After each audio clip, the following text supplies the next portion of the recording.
സത്യത്തിലൊരു കാര്യം നിങ്ങളൊന്ന് ആലോചിച്ച് നോക്കിയേ. ഈ കൊലപാതകം ചെയ്ത കുറ്റവാളികൾ, അത് വളരെ ക്രൂരമായി കൊലപാതകം ചെയ്ത കുറ്റവാളികൾ പോലും അവരുടെ വിചാരണയും ആ കാലഘട്ടമൊക്കെ കഴിയുന്നതോടെ നല്ല സുന്ദരന്മാരും സുന്ദരികളും നല്ല മേക്ക് ഓവറുമൊക്കെയായി സുഖമായി ജീവിക്കുന്നു. ഈ സമയത്ത് തന്നെ ഒരു കുറ്റകൃത്യവും ചെയ്യാത്ത ഒരുപാട് ആളുകൾ പുറത്ത് തേരാപ്പാര വെയിലും കൊണ്ട് ഓടി ഒന്നെങ്കിൽ വാഹനാപകടത്തിൽ മരിക്കുന്നു, അല്ലെങ്കിൽ രോഗികളായി ചികിത്സ കിട്ടാതെ മരിക്കുന്നു. എത്രയോ ആളുകളാണ് പുറത്ത് കിടക്കുന്നവർ മരിക്കുന്നത്.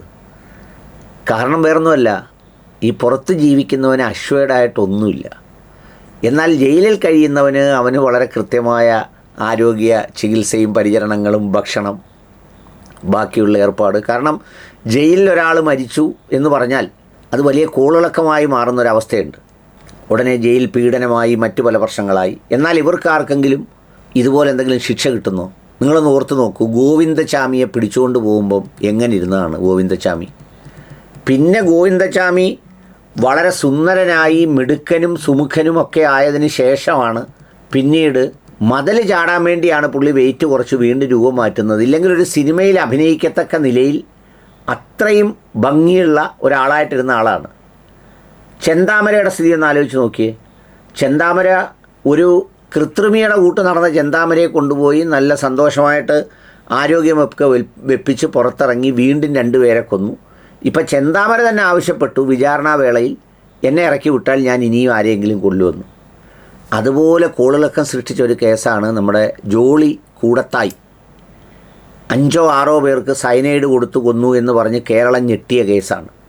ആ ജോളി കൂടത്തായി നല്ല സന്തോഷമായി ജോളിയായിരിക്കുന്ന ചില ദൃശ്യങ്ങൾ പുറത്തു വന്നു. ആ ദൃശ്യങ്ങൾ ഒന്ന് കാണാം.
കണ്ടില്ലേ എത്ര ജോളിയാണ് നമ്മുടെ ജോളി.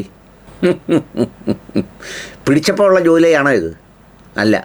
എന്നാൽ നാട്ടിൻപുറത്ത് എത്ര ജോളിമാർ വയസ്സ് ചെന്നു, കുഴഞ്ഞു വീണു, പകുതിയായി, രോഗിയായി, കിടപ്പിലായി, മരിച്ചു. പക്ഷെ ഇവരൊക്കെ നല്ല സുന്ദരന്മാരുമാണ്. ഇനി പ്രാർത്ഥിക്കുമ്പോൾ ചെന്താമരയുടെയും ഗോവിന്ദചാമിയുടെയും ജോളിയുടെയും ഒക്കെ ആരോഗ്യം തരണേ ദൈവമേ എന്ന് പ്രാർത്ഥിച്ചു പോകുന്നതിൽ തെറ്റു പറയാനാവില്ല. കാരണം ഇത്രയും മനോഹരമായൊരു മേക്ക് ഓവർ പുറത്തുള്ളവർക്ക് സാധ്യമല്ല.